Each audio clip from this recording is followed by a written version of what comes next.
Shalom, perkenalkan nama saya Sri Tiorma Bintang Sinaga dari kelas E Pendidikan Geografi 2020 Universitas Negeri Medan dengan NIM 3202 1310009. Di sini saya akan menjelaskan tentang penginderaan jauh fotografik dan drone.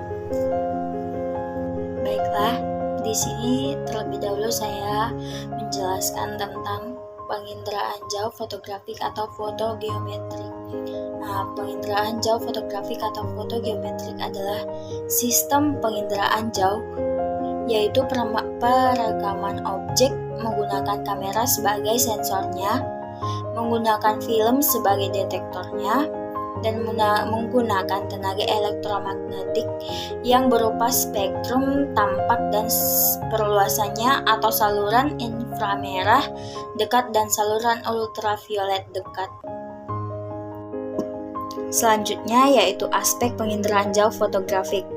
Aspek fotogeometri yang penting kita ketahui di dalam foto udara adalah unsur ukuran dan tanda di tepi foto udara, skala foto udara, jalur terbang dan nomor foto udara, serta besarannya, tampalan atau overlap dari pasangan foto udara. Adapun aspeknya yaitu sebagai berikut. Yang pertama yaitu ukuran dan tanda tepi foto udara. Ukuran foto udara atau FU normal adalah 22 x 22 cm atau 23 x 23 cm. Namun bisa lebih kecil bila dibuat lebih kecil dalam posisi stereo, maka dinamakan stereogram, yang didapat diamati dalam 3 dimensi menggunakan stereoskop saku. Yang kedua yaitu skala foto udara.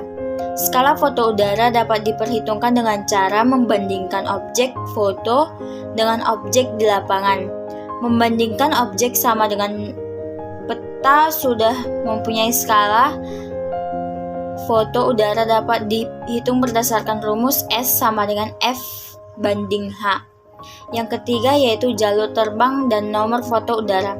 Sebelum dilakukan pemotretan udara, terlebih dahulu dilakukan jalur terbang yang akan dilewati oleh pesawat sedemikian rupa sehingga seluruh daerah dapat terpotret dengan sistematis. Setiap jalur akan dilakukan pemotretan seri yang berurutan di mana potret yang satu dengan sebelahnya selalu dibuat tampalan. Demikian juga setiap jalur harus satu dengan sampingannya juga bertampalan. Yang keempat yaitu tampalan atau overlap foto udara.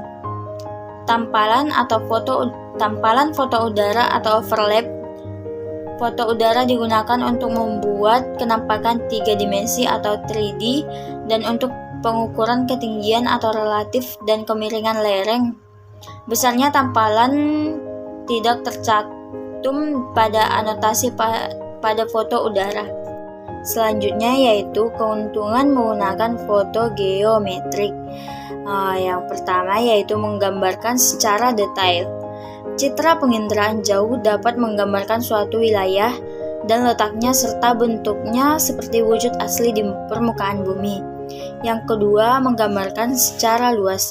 Daerah jangkauan yang bisa diamati menggunakan sistem penginderaan jauh dapat menjangkau wilayah yang sangat luas. Yang ketiga, menggambarkan secara 3 dimensi. Pengamatan citra dilakukan dengan alat yang dinamakan stereoskop. Adapun keuntungan gambaran 3 dimensi yakni memudahkan pengenalan objek, memudahkan pengukuran beda tinggi dan lereng yang merupakan variabel penting dalam evaluasi lahan. Relief bisa tampak lebih jelas karena adanya pembesaran skala tegak dan memungkinkan pengukuran volume. Contohnya volume tanah yang harus digali dan diisi. Yang keempat, menggambarkan secara tepat dan cepat. Pembuatan citra dapat dilakukan secara cepat meskipun wilayah yang ditinjau merupakan wilayah yang sulit untuk dijelajahi sehingga dalam pemetaan wilayah dapat dilakukan dengan lebih singkat daripada pemetaan yang dilakukan secara manual. Yang kelima yaitu tingkat ketelitian citra sangat baik, terutama untuk wilayah daratan. Yang keenam yaitu penggunaan wilayah penginderaan jauh dapat menghemat dana, waktu, dan tenaga. Hal ini sangat cocok untuk dilakukan dalam operasional harian. Yang ketujuh yaitu dapat menginterpretasi daerah bencana dan kandungan sumber daya alam di suatu daerah. Baiklah, selanjutnya saya akan menjelaskan tentang drone. Drone merupakan pesawat tanpa pilot.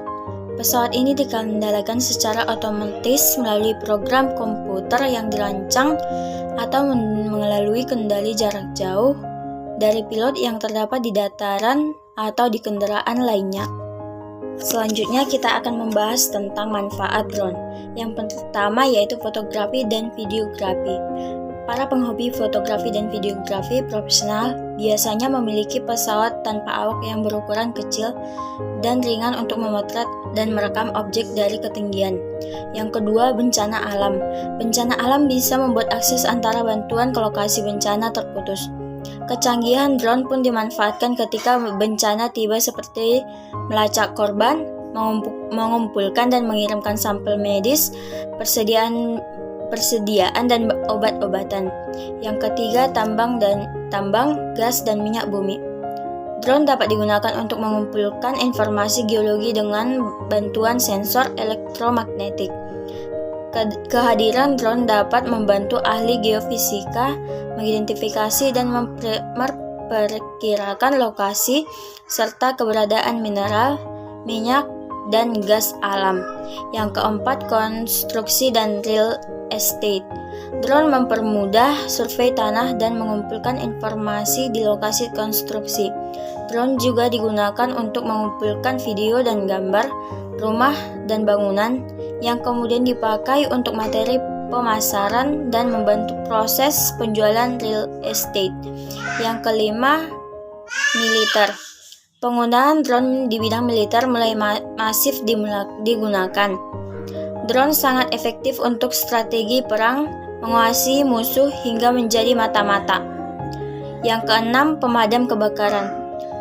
Drone dapat membantu petugas pemadam kebakaran memberikan informasi langsung lokasi kejadian kebakaran, bagaimana api menyebar, mana titik evakuasi, serta menemukan korban yang terperangkap di suatu ruangan.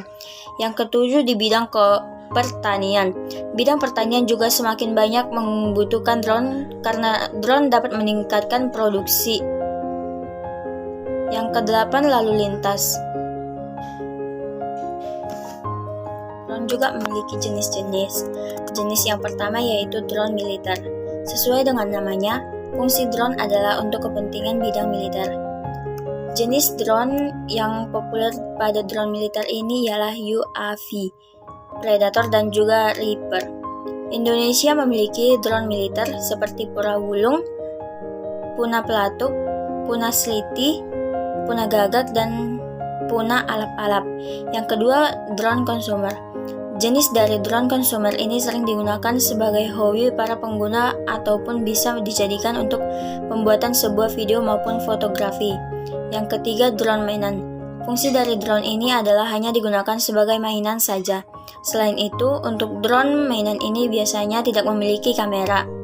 Akan tetapi, jika drone ini memiliki kamera pada bagian bawahnya, maka kamera yang digunakan pun bukan kamera yang kualitas resolusi yang tinggi. Drone ini sering digunakan bagi para pilot pemula. Yang keempat yaitu drone profesional. Sama seperti drone consumer, drone ini pun bisa digunakan sebagai alat untuk produksi sebuah video atau project. Sehingga kamera yang dimiliki pada drone ini tentu saja lebih baik daripada drone consumer. Yang kelima yaitu drone industrial. Drone jenis ini merupakan tingkat lanjutan dari drone profesional. Karena merupakan jenis drone lanjutan, maka baling-baling yang dimiliki pun cukup banyak atau biasa disebut sebagai konfigurasi multirotator. Demikianlah penjelasan yang saya berikan. Jika ada kesalahan kata, Saya mohon maaf.